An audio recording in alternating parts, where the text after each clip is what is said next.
దానియేలును దేవుడు సింహాల గుహలో నుండి కాపాడాడు. అంతేగాని అందులో ఎన్ని సింహాలున్నాయో మనకెందుకు అని తప్పుగా ఆలోచించకండి. ఎందుకంటే 1-2 సింహాల మధ్యలో ఉండటం ప్రమాదమే. మరి కొన్ని వేల సింహాల మధ్యలో ఒక రాత్రంతా ఉండి ప్రాణంతో తిరిగి రావడం ఎంత అద్భుతం! ఇది మన దేవుని గొప్పతనం. అయితే ఆ గుహలో ఉన్న సింహాలు 1 లేక 2 లేక 10 లేక 100 లేక కొన్ని వేల ఎలా తెలుస్తుంది? మనం బైబిల్ని ఆలోచిస్తూ చదివితే ఎన్నో గొప్ప సంగతులు బైబిల్లో దేవుడు దాచి ఉంచాడు. దానియేలు గ్రంథం 6వ అధ్యాయాన్ని చదివినప్పుడు దానియేలు 6 అధ్యాయం 1వ వచనంలో దానియేలుతో పాటు 120 మంది అధిపతులు, వారిపై 3 ప్రధానులు, వారిలో ముఖ్యుడు దానియేలని. అయితే దానియేలు అధికారం అక్కడ ఉన్న అధిపతులకు ప్రధానులకు ఇష్టం లేక దానియేలు గ్రంథం 6వ అధ్యాయం 4వ వచనంలో దానియేలుపై ఏదో నేరం మోపాలని కుట్ర పన్నినట్లు మనం చూస్తాం. ఆ కుట్ర పన్నిన వారిలో అధిపతులు 120 మంది, ప్రధానులు 3 అని వాక్యంలో ఉంది. అయితే వారు కుట్ర పన్ని రాజు చేత దానియేలుని సింహముల గుహలో వేయించిన దానియేలు దేవుని దృష్టికి నమ్మకమైనవాడు గనక దేవుడు ఆ రాత్రి రాజుకు నిద్ర పట్టనివ్వలేదు. దానియేలు 6వ అధ్యాయం 19వ వచనంలో అతడు తెల్లవారుజామునే గుహ దగ్గరకు త్వరపడిపోయి దానియేలును పిలవగా అతడు ప్రాణంతోనే ఉన్నాడని తెలుసుకుని అతనిని బయటికి రప్పించాడు. దానియేలు 6వ అధ్యాయం 24వ వచనంలో రాజు దానియేలు మీద నింద మోపిన ఆ మనుష్యులను, వారి వారి కుమారులను, భార్యలను కూడా ఆ సింహముల గుహలో పడద్రోసిరి.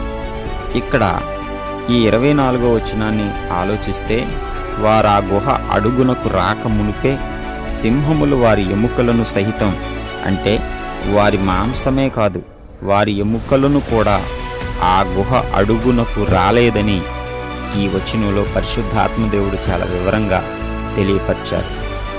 ఇక్కడ దానియేలుపై కుట్ర పన్నిన అధిపతులు మరియు ప్రధానులు అనగా 120 మంది అధిపతులు, 3 ప్రధానులు, మొత్తం గుహలో పడేసిన కుటుంబాల సంఖ్య 123.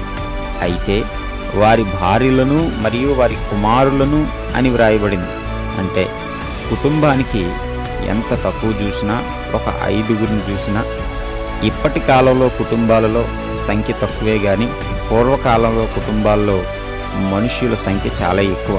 అయినా ఒక ఆలోచన కొరకు కుటుంబానికి ఒక 5గురు చొప్పున లెక్క వేసిన చాలా తక్కువగా చూసిన 615 మందిని ఆ గుహలో పడేస్తే వారి ఎముకలు కూడా ఆ గుహ అడుగునకు రాకమునుపే పొడి చేసినవని వాక్యంలో రాయబడింది.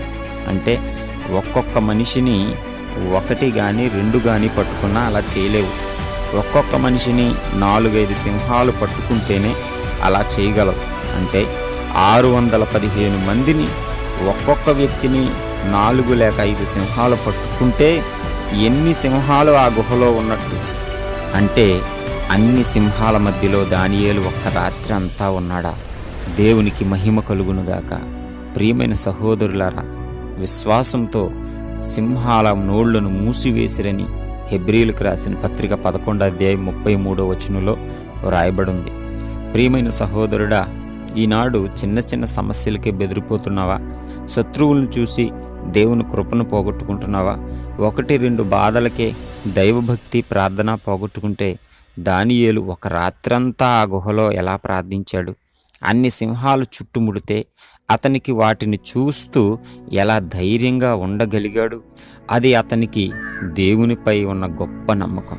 అదే నమ్మకం సహోదరుడా, సహోదరి, నీ చుట్టూ ఉన్న నీ శత్రువులు సింహాల వలె భయపెట్టినా, నువ్వు ఉన్న చోటు చీకటితో నిండి, నువ్వు అనుకున్న ఉద్యోగం లేక వివాహం జరగక, ఆరోగ్యం లేక చీకటితో నిండి ఉన్నావా?